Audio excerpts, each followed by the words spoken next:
Alam niyo na ba na may kumakalat na na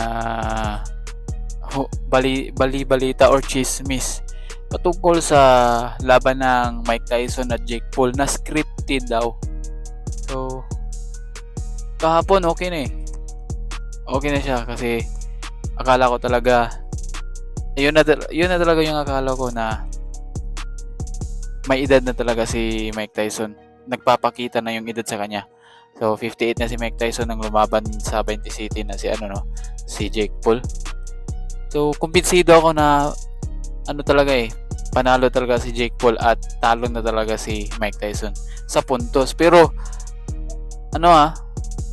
nabilib ako kay Mike Tyson kahapon kasi may limit, may may standard siya sa mga tinatanggap niya.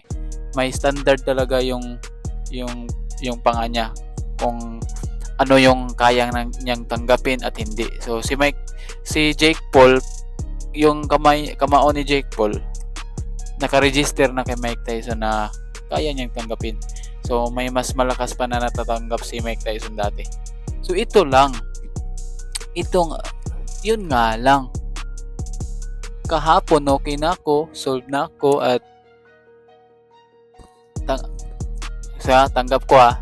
tanggap ko na natalo si Mike Tyson.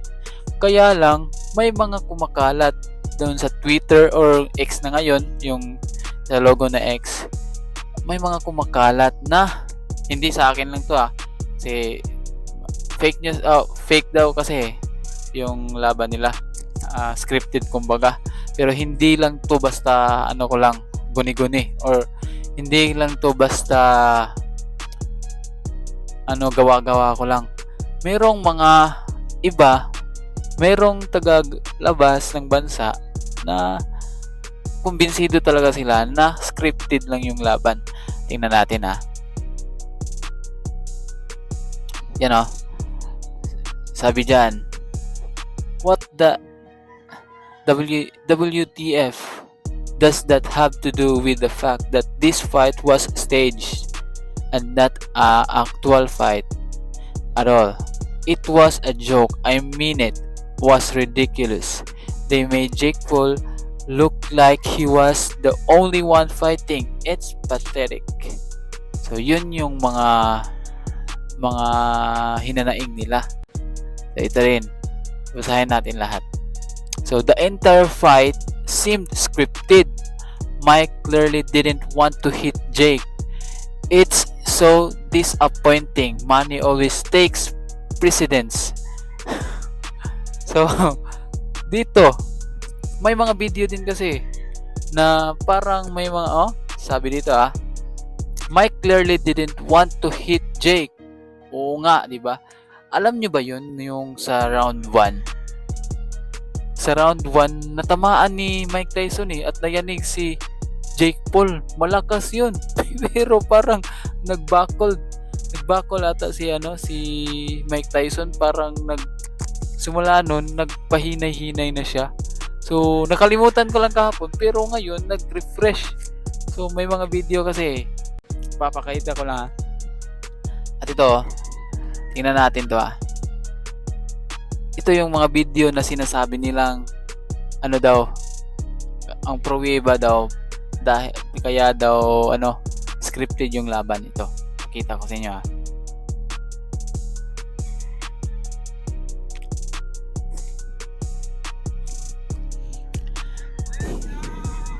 Yan. Di ba? Matatamaan pag So hindi lang natin namamalayan sa live kasi ang pareha kahapon yung focus ko lang kung kailan matatamaan ni Mike Tyson si Jake Paul. Pero paano nga naman matatamaan kung ganyan yung, di ba? Ulit tingnan natin isa pa isa.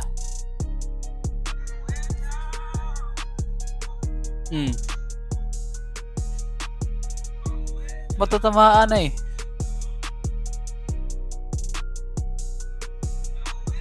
Ano kaya yun So ito pa isang video.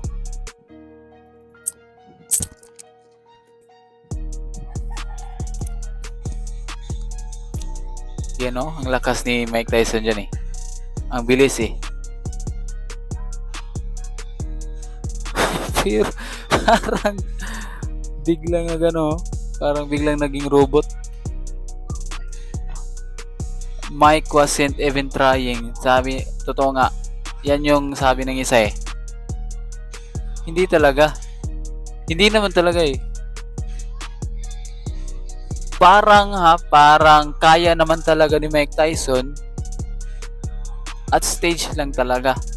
Pero sa nakikita ko kahapon, parang pagod na si Mike eh. Hindi kaya, part din yun ng ng script. Parang mapapagod siya. Yan yung sinabi ni Terence Crawford na he was trained daw. Nag-training daw siya mga ilang months.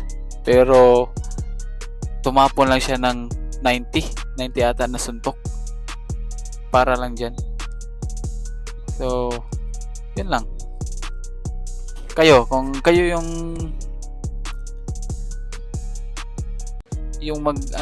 kung kayo yung tatanungin, scripted or na? Scripted or hindi? So, comment lang. So, kung kayo po ay bago lang sa aking channel, sana naman paki-hit po yung subscribe, like, and notification bell. Salamat.